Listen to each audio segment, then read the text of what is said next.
Alhamdulillahilladzi ayqazana bihamdih wa adama al-hayata lana birahmatih. Ashhadu an la ilaha illallah wa ashhadu anna Muhammadan abduhu wa rasuluh. Allahumma salli wa sallim wa barik ala sayyidina Muhammad wa ala alihi wa ashabihi wa li baitihi wal mahdi khalifatihi wa sallim. Allahumma inna nas'aluka khaira hadzal yawm wa khaira ma fihi wa khaira ba'dah wa na'udzu bika min syarri hadzal yawm wa min syarri ma fihi wa syarri ba'dah ya jami'an lil khair fajma'na lil khairi amin rabbal alamin. Bapak, ibu-ibu, jamaah subuh yang diberkahi Allah, ini masih hari kerja ya. Kerja hakiki itu kerja untuk Allah. Kebetulan saya cuma dapat bisa keluar weekday, nggak bisa keluar weekend, karena kita di Jakarta ada majelis setiap malam minggu, majelis hikam. Maka mohon maaf jika majelisnya kita buat di tengah pekan ya. Tapi saya lihat alhamdulillah, kalau hati sudah tergerak tiada yang bisa menghalangi ya. Tema kajian kita 3 amal yang tidak pernah terputus. Ini diambil dari hadis Imam Muslim, "Idza mata al-insan inqata'a 'amaluhu illa min thalath." Ini ada yang salah menerjemah sebenarnya. Dibilang salah, mungkin dulu bahasanya begitu. Tapi ketika berubah zaman, satu kata pun berubah makna. Idza matal insan, apabila manusia mati, inqata'a. Inqata'a beda dengan iqtata'a. Inqata'a artinya intaha, berhenti, bukan terputus, berhenti. Tetapi orang ingatnya kata qata'a, iqta, putus. Padahal inqata'a bermakna intaha. Apa intaha tadi? Berhenti, bukan terputus. Berhentilah dia dari kemampuan beramal. Orang mati masih bisa kerja nggak? Nggak bisa. Masih bisa sholat? Nggak bisa. Maka Nabi mengatakan, jika engkau sakit, fala tatamannawul mauta, jangan minta mati, karena jika engkau mati, engkau inqata'tum, engkau berhenti daripada beramal. Jangan diterjemahkan terputus. Kalau diterjemahkan terputus, nanti orang membayangkan makna yang lain. Jadi kalau para asatis, para masyayikh, para kiai, coba dirubah model menerjemah, karena ilmu menerjemah itu berkembang supaya dapat mewakili makna yang ada di dalam lafaz hadis. Jika mati manusia, maka berhentilah dia. Benar ya? Berhentilah amalnya. Amalnya tidak bisa diteruskan kecuali ada 3 amal yang masih berlanjut. Yang pertama, sudah hafal ya? Apa aja? Shadaqatun jariyah. Bukan amal jariyah, tapi shadaqatun, sedekah yang mengalir, bukan amal yang mengalir. Beda. Tapi yang kita dengar biasanya apa? Amal jariyah itu bahasa Arab tapi ala Indonesia ya. Kalau ala Arabnya apa? Shadaqah, sedekah yang mengalir. Berarti ada sedekah yang tidak mengalir. Sudah makan, selesai deh. Tapi ada sedekah yang mengalir. Kita bangunkan masjid, kita bangunkan pesantren, kita wakaf, itu mengalir. kita buat jalan, kita buat jembatan. Itu yang jariyah. Jariyah artinya mengalir terus. Yang kedua, ilmun yuntafa'u bih. Ini terjemahan harfiah dulu. Ilmu yang dimanfaatkan. Apa maksudnya ilmu yang dimanfaatkan? Berarti ada ilmu yang tidak dimanfaatkan. Kenapa ada ilmu dimanfaatkan dan tidak dimanfaatkan? Karena proses guru dan murid berlanjut atau tidak berlanjut. Maka ilmun yuntafa'u bih berarti berlanjutnya proses belajar mengajar. Itu yang disebut ilmun yuntafa'u bih, yang ujungnya adalah amal. Boleh juga diartikan itu membuat majelis, membuat pesantren, masuk di situ juga. Pesantren itu bukan hanya bangunan. Bangunan hanyalah fasilitas. Inti dari pesantren adalah ilmu. Kami dulu diajar oleh para masyayikh, kalau mau bangun pesantren, bangunlah dari ilmu, jangan bangun dari bangunan. Karena ilmu yang permanen, bangunan tidak permanen. Kalau kita memikirkan bangunan, beruban sebelum waktunya. Tapi kalau kita memikirkan ilmu, kita bahagia setiap masa. Ini saran kami kepada siapapun yang sudah memutuskan hidupnya, mewakafkan hayatnya untuk ilmu, untuk bangun pesantren. Bangun saja Pak, kajian-kajian. Karena ilmu itu sifat Allah, maka Allah yang langsung backup. Allah yang langsung backup. Kenapa? Dialah Al-Alim. Jika kita menompang dalam ilmunya, Allah akan membackup kita kapan saja. Kita tidur pun ilmunya bergerak. Kita lupa pun ilmunya tetap naik. Yarfa'illahu alladhina amanu minkum walladhina utul ilma darajat. Yang diangkat Allah itu dua saja. Satu mukmin, satu orang yang diberi ilmu. Ini kata kunci. Ilmu itu diberi. Maka jangan pernah merasa sok berilmu, karena ilmu itu diberi. Jangan pernah terbersit mengatakan kalau bukan saya tidak ada orang. Kalau bukan saya tidak ada yang datang. Kalau bukan orang ini telah menyekutukan dirinya dan Allah Subhanahu wa ta'ala. Ilmun yuntafa'u bih. Imam Al-Ghazali mensyarah hadis ini. Apakah ilmu yang paling manfaat? Ilmu yang paling manfaat adalah ilmu mengenal Allah. Maka orang yang paling manfaat di dunia adalah orang yang berjasa mengenalkan umat kepada Allah. Maka saya sarankan diri saya sendiri dan kita semua, terutama yang bergerak di ma'had, di pesantren, di masjid, di dunia dakwah, mau mulia di sisi Allah, maka ajaklah umat mengenal Allah, bukan mengenal diri sendiri. Maka jangan sibuk untuk membangun popularitas, karena hanya Allah lah yang maha zahir. Menompanglah dalam zahirnya. Bagaimana cara kita menumpang dalam zahirnya? Habiskan zahir kita dalam zahirnya, habiskan keinginan kita dalam keinginannya, habiskan ilmu kita dalam ilmunya. Jadi kalau masih merasa diri ini sesuatu di hadapan Allah, kita ini tidak dianggap apa-apa di sisi Allah. Itulah makna walladzina utul ilma darajat. Sejauh mana kita merasa ilmu ini dari Allah, sejauh itulah Allah mengangkat derajat kita. Di antara para nabi, nabi mana yang paling merasa ilmunya dari Allah? Nabi Muhammad sallallahu alaihi wasallam. Itulah sebabnya kenapa beliau umurnya pendek tapi ilmunya paling panjang. Umurnya pendek cuma 63 tahun. Mulai dakwah umur 40 tahun, berarti hanya sekitar 23 tahun.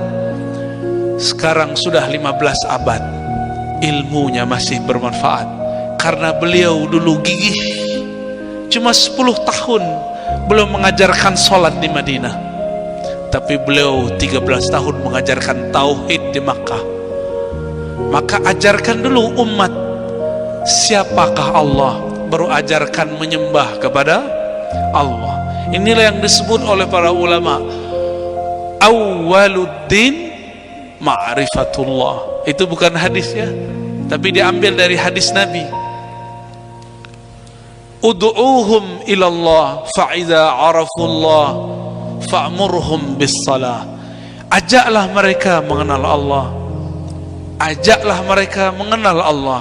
Jika mereka telah arafuhu, telah bermakrifat kepadanya, maka ajaklah mereka sholat. Jadi jangan sholat dulu yang diajarkan, ajarkan dulu kenal. Karena tidak semua orang kenal kepada Allah, maka kita serahkan ilmu mengenal Allah itu kepada ahlinya. Ini Bapak Ibu kalau punya anak, taunya agama itu sholat, sholat, sholat, sholat. Sholat itu nomor 2. Pertama apa dulu? Mengenal Allah. Kenalkan dulu sifatnya, kenalkan dulu kebaikan-kebaikannya, kenalkan bahwa kalau bukan karena kudrah iradahnya, alam ini tiada.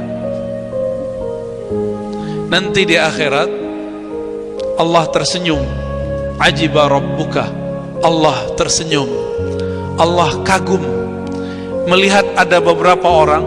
Bahkan ajiba itu bisa diartikan Allah heran melihat beberapa hamba, bahkan banyak hamba masuk surga dirantai, dipaksa masuk surga. Itu maksudnya gimana? Jadi ada orang sewaktu dia di dunia, dia tidak beramal kecuali yang wajib-wajib. Karena orang tua dia mengatakan dulu ya, guru-gurunya, kamu wajib sholat 5 waktu. Akhirnya setiap sholat dia merasa itu kewajiban, dia merasa itu beban. Nanti di akhirat dia tuh bingung. Di padang mahsyar tuh orang kan kayak orang linglung, Pak. Tiba-tiba Allah kirim malaikat rahmat, itu tangkap tuh mereka, masukin surga. Biasanya kalau ditangkap masukin mana? Neraka. Ini ditangkap masukin, maka disebutkan ajiba rabbuka, Allah takjub kok ada orang dipaksa masuk surga. Tangkap masukin surga, Pak. Ada yang ditangkap karena amal sholatnya, ada yang ditangkap karena dia bersedekah. Dia merasa zakat itu wajib, maka dikeluarkan zakat, maka Allah pun tersenyum ya. Nabi SAW pernah bersabda, ittaqun nar walau bisyikki tamrah. Bersedekahlah kamu sehingga antaramu dan neraka terbangun tameng. Sahabat bertanya, wahai Rasulullah, aku tidak punya uang, aku tidak punya fulus. Apa kata Nabi? Qaulun ma'rufun sadaqah. Kata-kata yang baik pun adalah sedekah. Kalau tidak bisa sedekah, jangan ejek orang yang sedang mengajak sedekah. Kalau tidak bisa sedekah, jangan sakiti orang yang sedang menggerakkan orang lain bersedekah. Itu disebut qaulun ma'ruf. Qaulun ma'ruf juga berarti al-azkar, zikir-zikir itu termasuk sedekah. Berdasarkan hadis Imam Bukhari dan Muslim, para sahabat datang kepada Nabi, ya Rasulullah, zahaba ahlud dusur bil ujur. Orang-orang yang punya uang, punya harta, mereka telah berangkat pergi dengan pahala yang sangat banyak. Mereka sholat, kami sholat. Kami puasa, mereka pun puasa. Kami tahajud, mereka pun tahajud. Tapi saat mereka sedekah, kami tidak bisa bersedekah. Ternyata dari zaman baginda Nabi, orang-orang yang tidak bersedekah nangis. Kalau sekarang kita gimana? Kalau bisa kita lari dari sedekah ya. Saya dulu sering isi kajian tentang zakat. Itu hampir setiap tempat, bapak ibu yang gelangnya banyak, ibu-ibu, bapak-bapak rumahnya bagus, mobilnya Masya Allah, itu kalau bertanya bagaimana caranya supaya nggak kena kewajiban zakat, rata-rata begitu.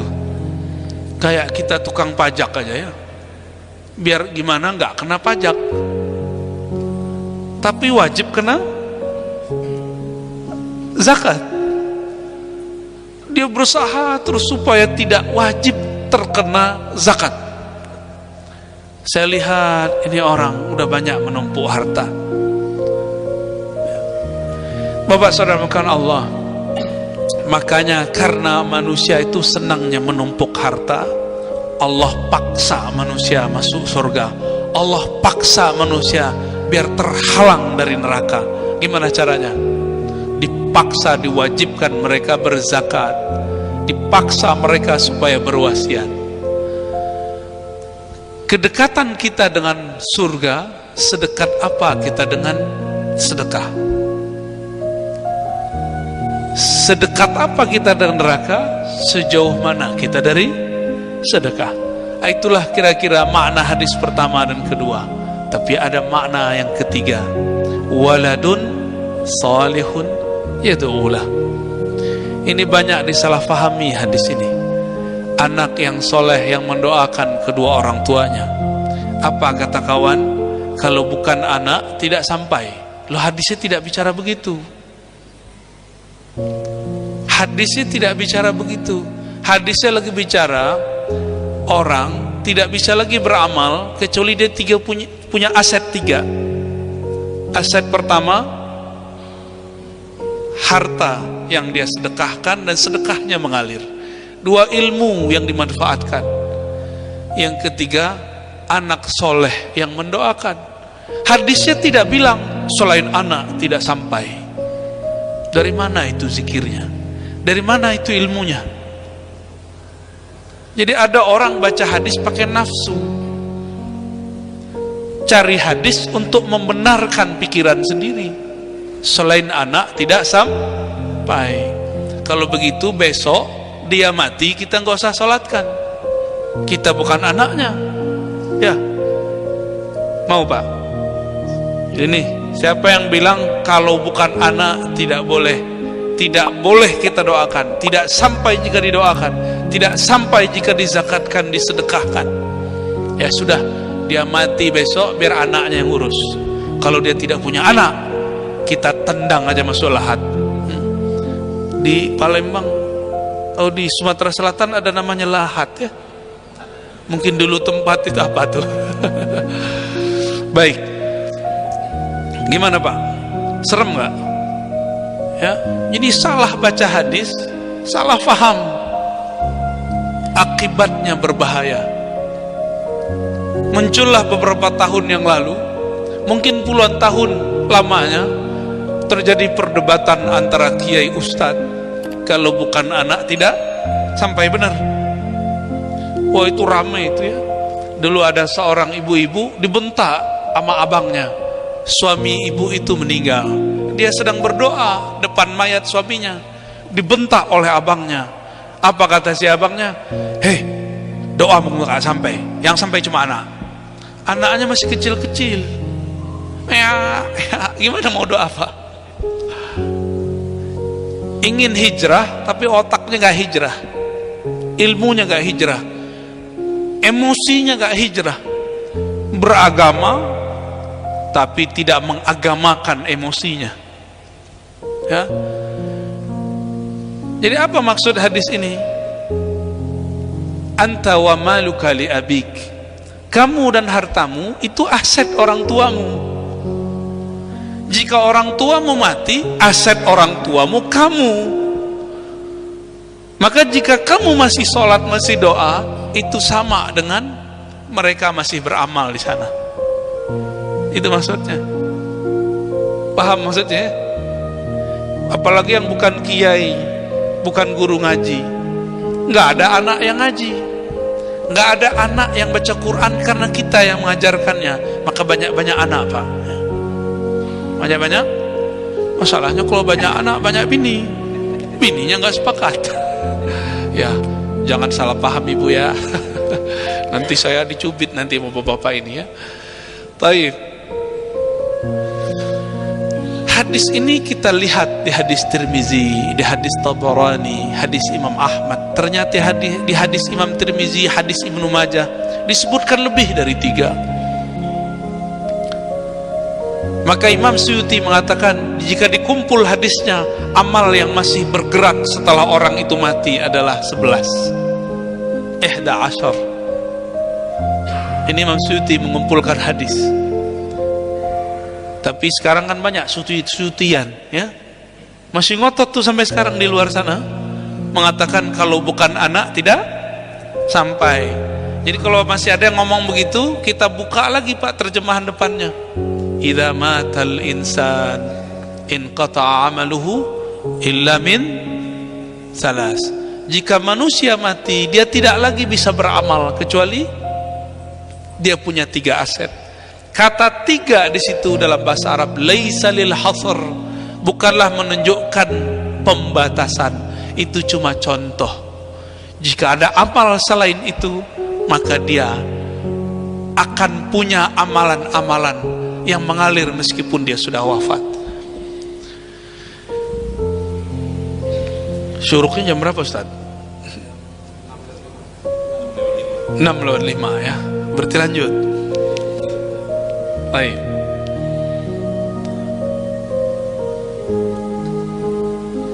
Apa itu Ustaz? Wah, nanti aja Ustaz ya.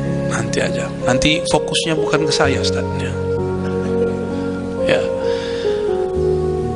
Al-ilmu qutul qulub.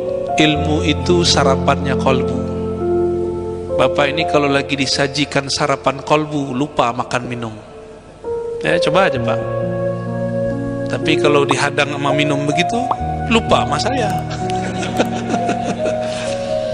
Maaf Ustaz ya.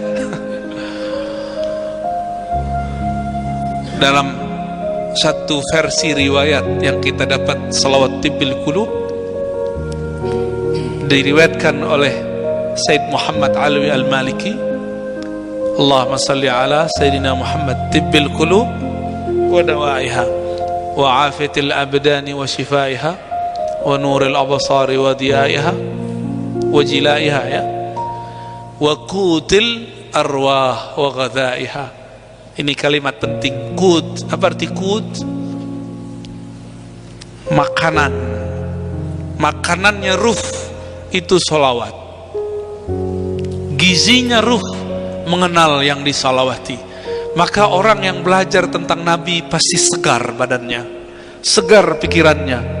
Orang-orang yang kuat rohaninya, karena dia sudah memberikan nutrisi sholawat ke dalam jiwanya. Jadi yang lemah-lemah jiwa ini suntik dengan sholawat Pak. Vaksinasi sholawat. Jangan cuma vaksin badan ya. Ini semoga nanti pemerintah kita mulai mencabut kewajiban bermasker, karena sudah 90% ya bervaksin, benar. Oh masih banyak ustadz melarang vaksin Ustadz. Ya sudah, ustadz itu gak usah, gak wajib kok vaksin secara agama, tapi diwajibkan secara kenegaraan, karena kewajibannya dihimbau oleh ahli kesehatan yang mengerti ilmu kesehatan. Meskipun ada satu dua dokter tidak mau ya, kita ikut saja mayoritas mereka. Ustadz ini konspirasi. Ya, nggak ada yang nggak konspirasi. Ya. Semuanya konspirasi. Hidup ini lahwun, ya, laibun, zinatun, tafakhurun. Ya semuanya konspirasi. Sebaik-baik konspirasi, konspirasinya Allah Subhanahu wa Ta'ala. Ya. Jika manusia mati, maka berhentilah dia beramal. Maka dalam Al-Quran akhir surat Munafikun, Allah mengatakan wa anfiqu mimma razaqnakum. Ini kata-kata bagi saya lucu. Allah itu lagi main-main sama kita, tapi kita lupa. Kita ngerasa terlalu serius. Apa kata Allah? Berinfaklah kamu, keluarkanlah zakatmu, keluarkanlah wakafmu, keluarkanlah sedekahmu. Mimma razaqnakum, dari yang kami berikan kepadamu. Lucu gak nih Pak? Saya titip ke Bapak, terus saya minta lagi. Terus Allah bilang, keluarkanlah yang saya titip itu. Itu milik Bapak atau milik saya? Saya titip nih, terus saya minta. Gimana? Cuma karena manusia lupa, Dikira titipan itu punya dia. Bener. Oh Ustadz, itu nama suratnya SHM, surat hak milik saya. Ya ntar juga mati Pak. Emang kalau kita meninggal kita bawa tanahnya? Kan enggak. Bapak sadar nggak Pak? Satu kancing di baju kita itu hisapnya lama itu. 1.000 rupiah yang kita simpan di dompet itu lama tuh hisapnya. Dihisap bener. Ditanya, nih kamu dapatnya di mana? Kerjaanmu dulu apa? Dipakai untuk apa? Dibagi tidak? Oh lama itu pertanyaannya. Jadi baju kita nih, kopiah kita nih, ditanya semua, jangan kira nggak ditanya, apalagi mobil Bapak itu ya, kuda Jepang itu ya, kudo Jepang. Itu berat itu Pak pertanyaannya. Rumah kita, maka jangan nafsu ngeliat duit. Duit itu beban. 1 rupiahnya ditanya Allah, berat pertanyaannya, panjang. Karena malaikat Mungkar Nakir dan malaikat tentara-tentaranya, sekretarisnya Mungkar Nakir itu banyak. Ada malaikat Ruman, ada macam-macam nama malaikatnya. Itu kalau nanya tuh detail, lebih detail daripada BPK dan KPK. Kalau BPK, KPK masih bisa dikibulin kata orang sebelah ya. Kata orang yang bisa ngubil-ngubulin. Makanya banyak orang yang bisa lari daripada kewajiban pajak, bener. Banyak yang bisa. Tapi gimana kita mau lari ketika ditanya oleh malaikat-malaikat Allah dalam kubur? Gak bisa Pak. Bagaimana cara supaya gak ditanya? Kembalikan titipan kepada yang menitipkan. Kembalikan titipan kepada yang menitipkan. Itu yang disebut sedekah. Sedekah itu dari kata sedekah. Sedekah berarti sidq.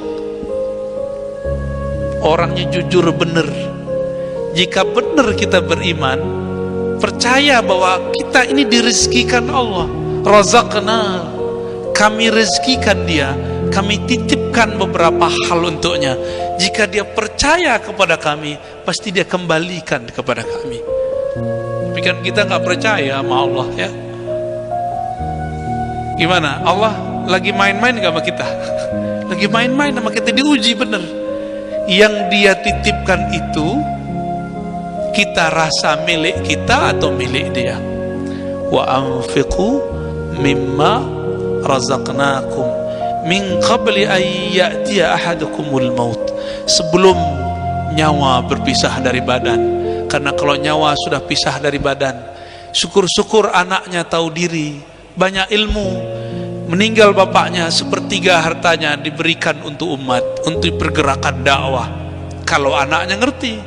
Kalau anaknya nggak ngerti, itu harta diperebutkan. Bener nggak?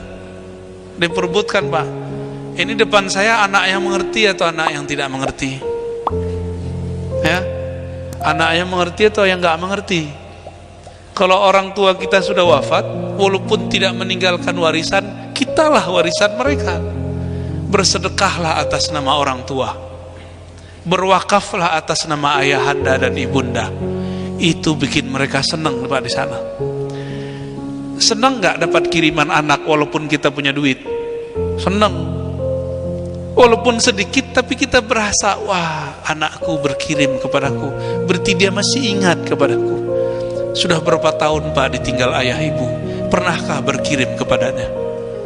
Coba mulai berkirim lagi. Jangan cuma kirim Fatihah, kirim sedekah cepat, kirim wakaf cepat itu. Jangan tunggu mati dulu. Tanah-tanah yang nganggur wakafin, itu cepat nyampainya. Kalau Fatihah ditanya dulu ikhlas apa enggak ya. Kalau sedekah langsung Allah taruh antara kita dengan azab itu dipisah. Ittaqun nar walau bisyikki tamrah. Kalau kamu mau jauh dari siksa, maka buatlah tameng antara kamu dan neraka walaupun cuma memberikan duit 1.000, 2.000. Dalam hadis disebutkan kurma, ya, 1 tangkai kurma.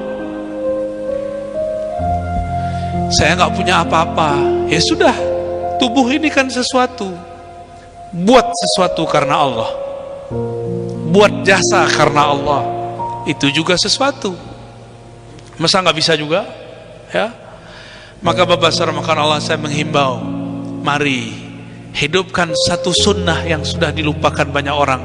Satu kali sahabat datang kepada Nabi, wahai Rasulullah, hadis Bukhari dan Muslim, inna ummi uftutilat, ibuku terjatuh dari onta lalu mati. Apakah jika aku bersedekah atas namanya, itu sampai kepadanya? Apa kata Nabi? Bala. Di riwayat Imam Muslim dan Nasai ditambahkan, apakah sedekah yang paling mulia, yang paling cepat, yang paling berat ya Rasulullah? Apa kata Nabi? Saqiyul ma, memberikan minum. Maka dia bersaksi, ya Rasulullah, saksikanlah kebun di depan Masjid Madinah, semua yang ada di dalamnya, kebun kurma, telaga air, saya wakafkan, saya sedekahkan atas nama Allah, diserahkan ke Baitul Mal. Dulu Baitul Mal itu resmi, sekarang inilah yang disebut filantropi masyarakat. Jadi orang-orang kita ini mengelola harta sedekah itu secara uruf tradisi, bisa dalam bentuk masjid, bisa dalam bentuk pesantren. Itu kesempatan Pak, regulasinya nggak susah, langsung saja, ya. Bapak-bapak ini yang duitnya nimbun, mulailah ya, sedekah untuk atas nama orang tua. Pelit amat kita berkirimnya. Bapak kalau nggak ditelepon anak gimana Pak? Sedih ya. Kita nggak dikirimin hadiah sama anak, samping kita dapat kiriman, sedih nggak? Sedihnya bukan main. Jadi di alam sana mereka sedang transit di imigrasi barzakh. Segera bantu orang tua, mereka sedang tergadai nasibnya. Gimana caranya? Berinfak. Yang kita infakkan duit siapa? Dari Allah juga, bukan punya kita juga. Maka seharusnya orang-orang yang benar tauhidnya, dia tidak susah mengeluarkan harta untuk berbagi, karena sebenarnya itu milik darinya Allah Subhanahu wa ta'ala.